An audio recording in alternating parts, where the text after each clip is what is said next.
What's up, Taiwan? How's it going? I'm Liao with 10 minutes of news from here in Taiwan and around the world. Support for Taiwan is growing in Europe. A recent example is the European Parliament passing a resolution condemning recent Chinese live-fire drills around Taiwan's main island. To find out more about the vote, our reporter James Chater spoke to Zhuzha Anna Ferenczi, an EU-Taiwan relations expert based in Taipei. What does this European Parliament vote tell us about European perceptions of the cross-strait situation after the US House Speaker Nancy Pelosi visited Taiwan last month? We've seen that Taiwan has a much higher profile in Europe at the moment, seen in the light of the disproportionate reaction to the visit of Nancy Pelosi in August to Taiwan from Beijing.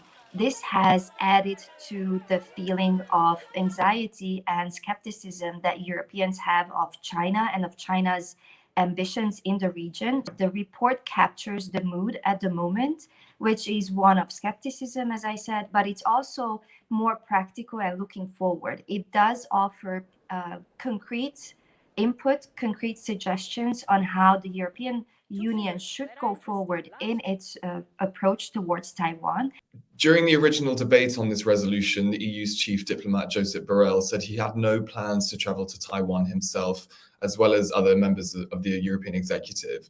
Does this demonstrate that there's still a difference in opinion on Taiwan between the European Parliament and the executive?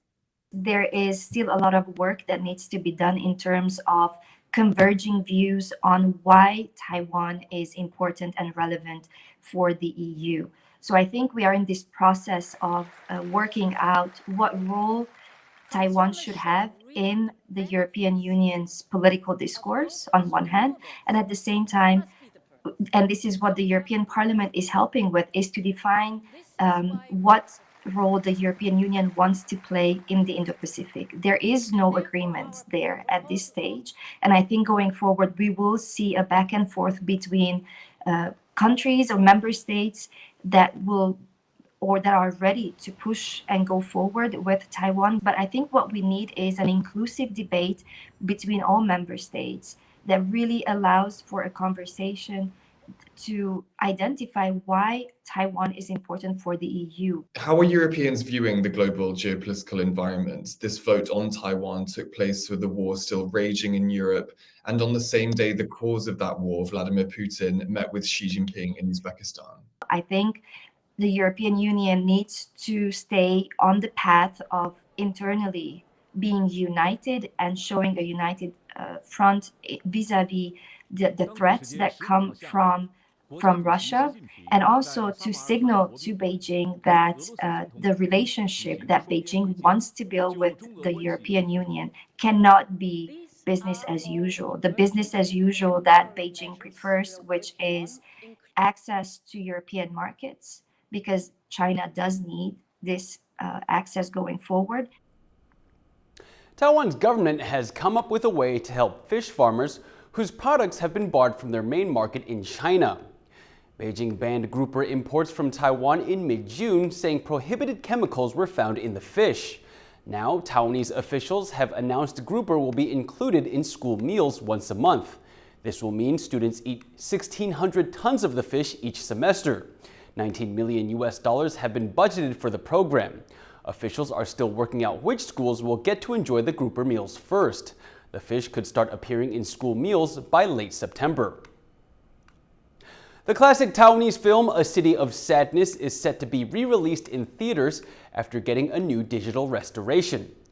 Debuting in 1989, shortly after the end of martial law in Taiwan, the film touches on topics that were considered taboo at the time, including life under Japanese rule and the 228 incident, which saw thousands of Taiwanese killed during a crackdown by the Chinese nationalist government.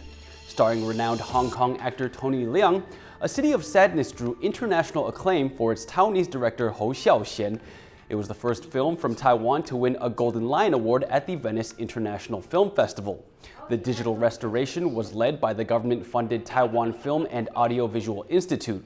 It will hold a 40-year retrospective featuring A City of Sadness and other films from that era in October at the Institute's headquarters in New Taipei. Joining the world-famous Cirque du Soleil is a dream for many circus performers, but for one Taiwanese, it was only the beginning of his journey. This is the story of his career and why he thinks he can learn more from his failures than his successes. 我以为我受伤了，我跌倒了，失败了，就再也站不起来了。但是我忘记，就是因为那些受伤，才会让我越来越有力量。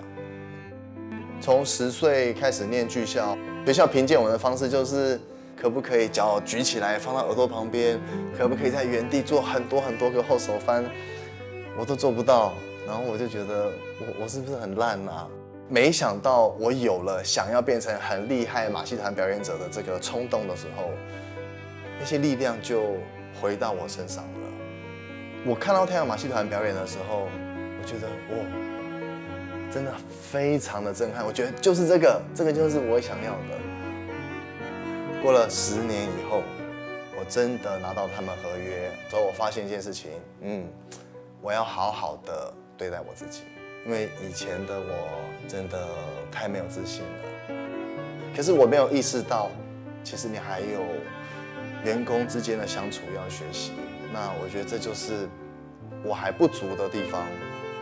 没有想到，我就只待了8个月，然后就离开太阳马戏团，回来台湾了。